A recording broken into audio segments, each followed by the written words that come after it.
गिरिराज सिंह जहन्नुम में जाओ। मैं फिर से कह रहा हूं, गिरिराज सिंह जहन्नुम में जाओ।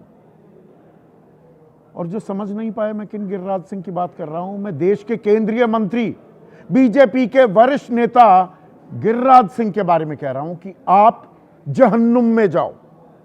और पूरी जिम्मेदारी से कह रहा हूं यह बात, और क्यों कहने पर मजबूर होना पड़ रहा है उसकी क्रोनोलॉजी आपको समझाता हूं। आज 19 तारीख है।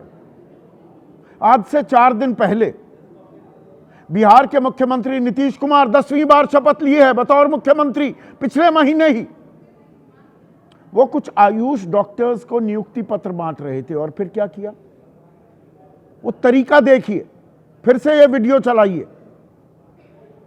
जैसे नोच देते हैं ना किसी के मुंह से पर्दे को, हिजाब को, ऐसे नोचते हुए दिखाई दिए। अब बचाव में इसे पिता की भूमिका में थे, अभिभावक थे, वगैरह वगैरह तर्क गढ़े जा रहे हैं। चलिए वो तर्क अपनी जगह हो सकते हैं, सबकी अपनी सोच है, पर ये सूबे के मुख्यमंत्री हैं। 2 दिन पहले भी मैंने कार्यक्रम किया था। ये कोई राह चलते शोहदे नहीं है, ये राह चलते मन चले कोई गुंडे नहीं है कि किसी लड़की का घूंघट या हिजाब या पल्लू उतार दिया हो, खींच दिया हो। और तब संजय निषाद ने कहा था, उत्तर प्रदेश के कैबिनेट मंत्री, अरे हिजाब ही तो उतारा है, एक काइयां हंसी, सुप्रिया श्रीनेट के शब्द हैं, इस्तेमाल किए थे मैंने 2 दिन पहले। अरे हिजाब ही तो उतारा है, शरीर के बाकी किसी हिस्से पे तो हाथ नहीं लगाया ना। ये उत्तर प्रदेश के कैबिनेट मंत्री कह रहे हैं। और गिरिराज सिंह ने तब कहा था कि अगर ऐसे ही चेहरा ढकना है तो घर में बैठो। मतलब हिंदुओं में तो कोई घूंघट ओढ़ता ही नहीं है, और ये तो गांव देहात से आते हैं, कोई सीधे लंदन या न्यूयॉर्क से तो टपके नहीं है गिरिराज सिंह। पर आज तो कमाल कर दिया, संसद के परिसर में उनसे पूछा गया कि ये जो बेटी है, कल 20 तारीख है, उसे जो नियुक्ति पत्र दिया गया, अपनी ज्वाइनिंग करनी है, वो ज्वाइन करने से रिफ्यूज कर रही है। कहते हैं कानून के हिसाब से काम हुआ है। अब ये कौन सा कानून है, यह मैं पूछना चाहूंगा गिरिराज सिंह से। जो किसी भी व्यक्ति, वो सूबे का मुख्यमंत्री हो, मंत्री हो, कोई भी हो, इस तरह से नोच ले किसी का हिजाब, किसी बेटी, किसी बहन, किसी बहू को बेपर्दा कर दे, होते कौन है ये उस दिन भी मैंने पूछा था। तो ये सवाल जब पूछा गया कि वो तो घबरा गई है, सहम गई है, जलील महसूस कर रही है, शर्मिंदा हो रही है, जबकि उसकी कोई गलती नहीं।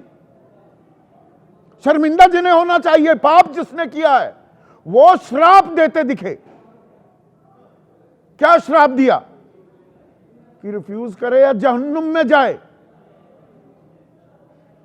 वो बेटी जिसे आप बेआबरू कर रहे हैं, वो जाए जहन्नुम में, आपको जन्नत मिलेगी, मिलनी चाहिए जन्नत। पाप भी आप करें, श्राप भी आप दें। यह नया समाज, यह नई संरचना की जा रही है, परंपराओं की, रवायतों की। आपकी राय क्या है, आपके सुझाव और आपके सवाल। यह बेहद संजीदा मुद्दा है, बेहद संवेदनशील मुद्दा है। यह बहन, बेटी, बहुओं से जुड़ा हुआ मुद्दा है, यह नारी सशक्तिकरण से जुड़ा हुआ मुद्दा है।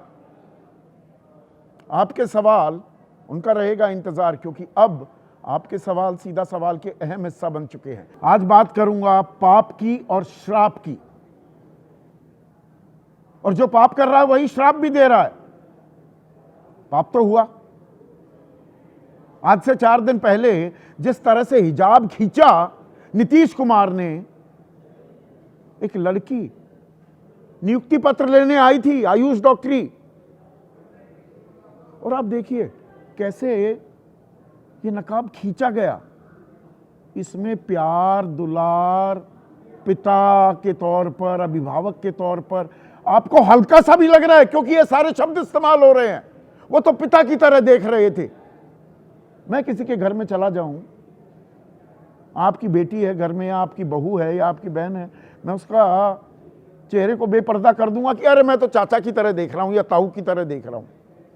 कर सकता हूं, करने देंगे आप? अपने घर में करिए नीतीश कुमार, किसी और की बेटी का कैसे कर रहे हैं? और इसमें भी तर्क एक गढ़ा गया कि जी नियुक्ति पत्र ले रहे हो, चेहरा तो देखा जाएगा, तो वो काम नीतीश कुमार का है। मुख्यमंत्री आजकल मुंह दिखाई करने लगे हैं, मुंह दिखाई में भी मुंह दिखाई नहीं होती। आपका पूरा प्रशासनिक अमला है, इस लड़की की पहचान करनी थी, कर लेते। अजीबोगरीब तर्क गढ़े जा रहे हैं जी। चुनाव में भी वोट डालने जाते हैं तो चेहरा देखता है चुनाव अधिकारी, गांव देहात के बारे में शायद वाकिफ नहीं है, जबकि वहीं से आते हैं गिरिराज सिंह। घर की कोई और बड़ी बूढ़ी होगी, मेरे घर की बहन बेटी का चेहरा कैसे देख लेगा चुनाव आयुक्त या चुनाव अधिकारी या पोलिंग ऑफिसर? बड़ी बूढ़ी बता देगी लाला यही है, बात खत्म। पर बात यहां खत्म नहीं हो रही है। जहां पर खेद या अफसोस जाहिर किया जा सकता था, माफी मांगी जा सकती थी कि आप लोगों को बुरा लगा, मेरी मंशा ये थी, सन्नाटा है, चुप्पी है। ऊपर से श्राप दिया जा रहा है। कैसे दिया जा रहा है? सुनिए गिरिराज सिंह के ये बोल। ये भारत है, भारत में कानून का राज चलेगा। नीतीश कुमार ने सही किया। तो लड़की कह रही है कि अब नौकरी रिफ्यूज कर दी उसने कि वो रिफ्यूज करे या जहन्नुम में जाए। दोबारा से सुनिए इनका बयान। कानून का राज है, कौन से कानून का हवाला दे रहे हैं? कौन सा कानून किसी मुख्यमंत्री को किसी का हिजाब या घूंघट उतारने की, ऐसे नोचने की इजाजत देता है? और फिर कह रहे हैं जहन्नुम में जाए। यह संवेदनशीलता है? 73 साल के हैं गिरिराज सिंह, केंद्रीय मंत्री हैं। सुनिए इनका बयान फिर से। ये भारत है, भारत में कानून का राज चलेगा। नीतीश कुमार ने सही किया। तो लड़की कह रही है कि अब नौकरी रिफ्यूज कर दी उसने कि वो रिफ्यूज करे या जहन्नुम में जाए। नीतीश कुमार ने सही किया है। कौन सा कानून ये इजाजत देता है, यह समझ से परे है। कानून पता है क्या है दर्शकों? भारतीय न्याय संहिता की धारा है 74। ये पहले 354 हुआ करती थी आईपीसी की। ठीक कह रहा हूं ना एक वाजपेयी साहब? किसी महिला की मर्यादा भंग करने के इरादे से उस पर हमला करना या आपराधिक बल का प्रयोग करना, ये नोचना, ये वही हो रहा है। 5 साल तक की सजा, जेल और जुर्माना दोनों। और भारतीय न्याय संहिता की धारा 79, जो पहले 509 होती थी आईपीसी की धारा, किसी महिला की गरिमा को ठेस पहुंचाने के उद्देश्य से कहे गए शब्द, हाव भाव या काम, 3 साल की सजा, जेल और जुर्माना दोनों। अब एफआईआर दर्ज करा दी गई है। इल्तिजा मुफ्ती, महबूबा मुफ्ती की बेटी, पीडीपी की नेता, उन्होंने एक एफआईआर दर्ज करा दी है जम्मू कश्मीर में। और आम आदमी पार्टी के संयोजक जम्मू कश्मीर में ही यासिर मट्टू ने भी एक एफआईआर दर्ज करा दी है। पुलिस ने संज्ञान लिया, कोर्ट में मामला गया तो कहां तक की सजा हो सकती है आप इसका अंदाजा लगा सकते हैं। और यह ऐसे राज्य में की गई है जहां पर एनडीए की सरकार नहीं है। यह भी कोई संयोग नहीं है। पर इल्तिजा मुफ्ती ने बयान भी दिया, कहा मुस्लिम औरतें ऐसा सबक सिखाएंगी कि वो दोबारा ऐसे करने के बारे में सोचेंगे भी नहीं। लेकिन जबान भी फिसली है, और जबान अगर फिसली है तो उसे आपके सामने लाना भी मेरी जिम्मेदारी है। यहां पर ना काहू से दोस्ती, ना काहू से बैर। और जो भी समाज में जहर भरेगा, जहरीले बयान देगा, सबकी पोल खोल होगी। ये कह रही हैं इस आदमी के गंदे मुंह को साफ करने के लिए सिर्फ फिनाइल ही काम आएगा। अंग्रेजी में लिखा था only phenyl will work to clean this man's filthy mouth. FIR कीजिए, कानून सजा देगा। फिनाइल डालेंगी आप दूसरों के मुंह में राजनीति अपनी चमका रही है। जहर की काट जहर होती है क्या? सुनने में अच्छा लगता है, पर समाज में जहर भर दोगे, दिमाग में जहर भर दोगे क्या लोगों के? पर यहां पर एक और तर्क दिया जा रहा है। नीरज कुमार मुख्य प्रवक्ता हैं बिहार जेडीयू के, वो कह रहे हैं कि महिला को नौकरी करनी है या नहीं करनी उसका विशेष अधिकार। मतलब वो वही लाइन कि चेहरा तो हम देखेंगे, मुख्यमंत्री को चेहरा देखना होता है। और वो किस बात की माफी मांगे? एक घटना से चरित्र का मूल्यांकन नहीं हो सकता। मतलब सारी उम्र साधु संतों की तरह जियो, फिर किसी का बलात्कार कर दो तो कह दो नहीं नहीं बलात्कार तो कुछ नहीं, ये तो सारी उम्र साधु संतों की तरह जिए हैं। ये कह रहे हैं नीरज कुमार, और इल्तिजा क्या पलटवार कर रही हैं वो सुनिए।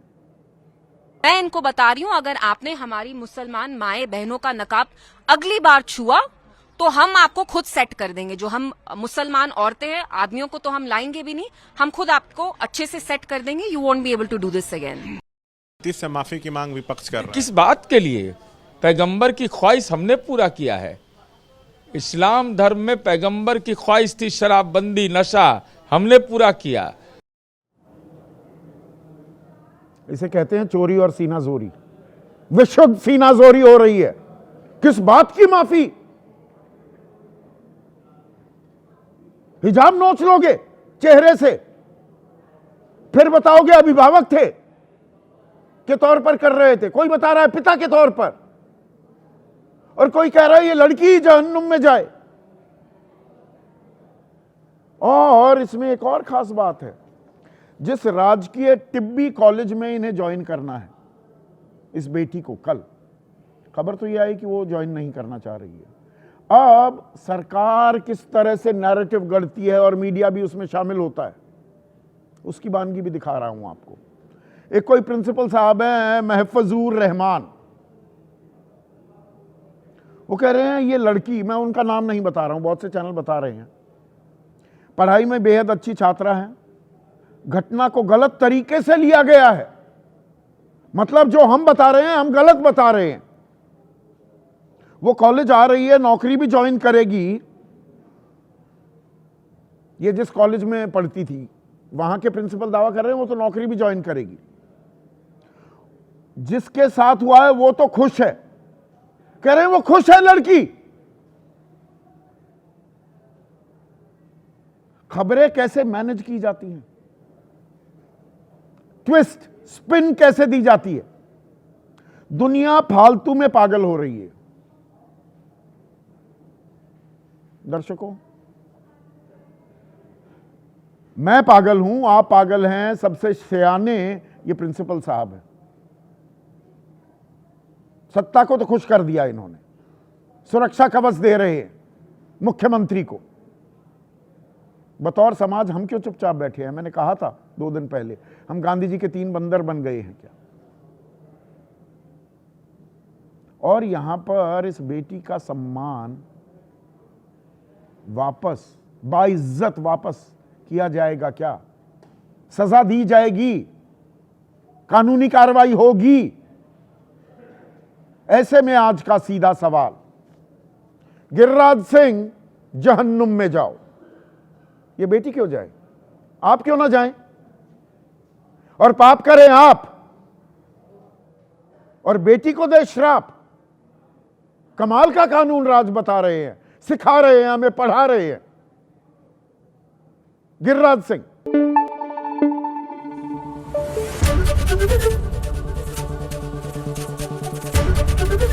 एबीपी न्यूज आपको रखे आगे।